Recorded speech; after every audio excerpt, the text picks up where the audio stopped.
Welcome everyone to Daniel Krug and Associates Halftime Report. Today's date is July 24th, 2020. The title of our presentation today is An Unforgettable Year, and it's not over yet. My name is Rocky Istvan. I'm the Chief Compliance Officer and Associate Wealth Manager at Daniel Krug and Associates. Daniel Krug, CEO and Senior Wealth Manager, will be joining me in today's presentation. This presentation is for informational and illustrative purposes only. If you have any questions or need specific advice, please call the office and we will help you out with that. We're looking at about an hour presentation. We've got a lot of material to get through today. We will try to leave time at the end for Q&A. So if you have some questions, you can type those in at the right side of your screen, again, using the chat box. So today we're going to be covering where we've been, where we are now in the middle of the year, and where we may be going. And to kick things off, I'm going to bring Dan on. So Dan, if you want to join us here, we can, there you are. Well, good morning. We will turn it over to you, Dan, to get us going on where we've been, and I will sign off and be back in a little while. All right, very good. Where we've been. This is going to be an interesting one. We've got a lot of data here for everybody. We're going to really give you some insight on what has been going on, what we're seeing today, and where we believe we're going relative to the economy and really financials. So where have we been? Every year when we do the halftime report, or if we do the end of year reports, there's some forecasting that we look at from all the different financial firms out there, and they all pick out a target that they think that the S&P is going to hit by the end of the year. As you look at this, it seemed that it was going to be a pretty good year. We're only halfway through, so we don't know exactly how it's going to turn out. But I would say it would be anybody's guess right now as to which one of these institutional money managers are actually going to be right. But we'll get into some details here to give you a better understanding of where we think we're going here, and some of the bumps along the road that we could be hitting that could either put us way off track or allow us to kind of cruise through the rest of the year. So if you ever been to any of our workshops when it comes to the markets, you are familiar with these economic and financial indicators that we present for our clients.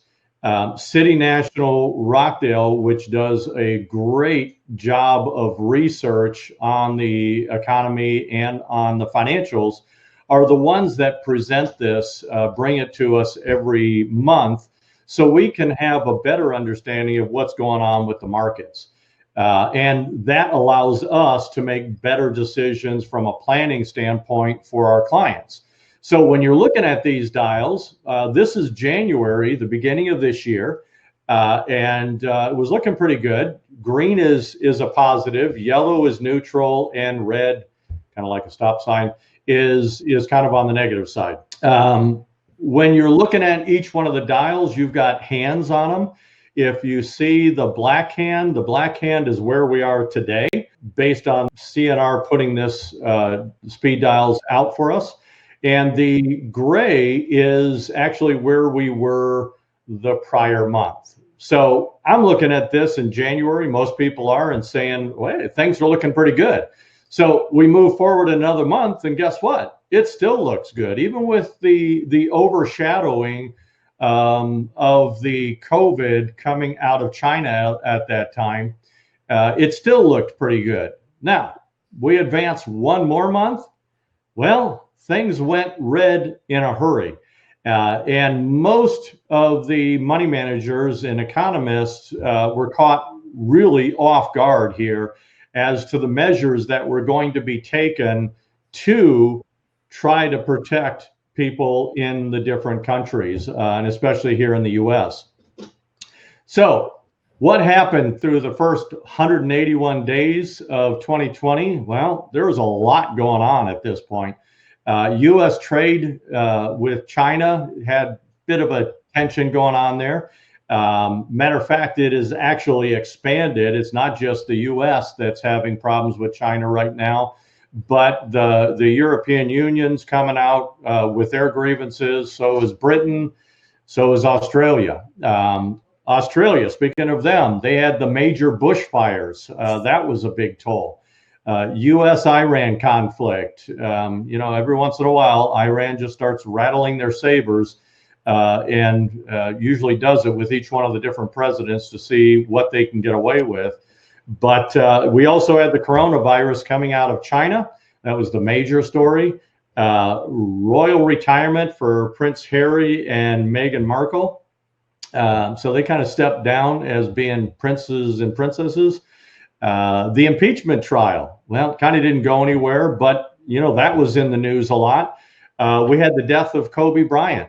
That hit the sports world really, really hard. So that was a very, very unfortunate event. Britain exited from the European Union, finally. So it did happen. And then you had civil unrest in Hong Kong. Just an anecdotal thing here. The Navy released videos on UFOs. So the UFO conspiracists are really kind of jumping all over that right now. COVID-19 was declared a pandemic. So that was a big one. We're still living through it right now. There was the end of sports, concerts, shows, at least for now, where these big get-togethers are no longer happening. You had the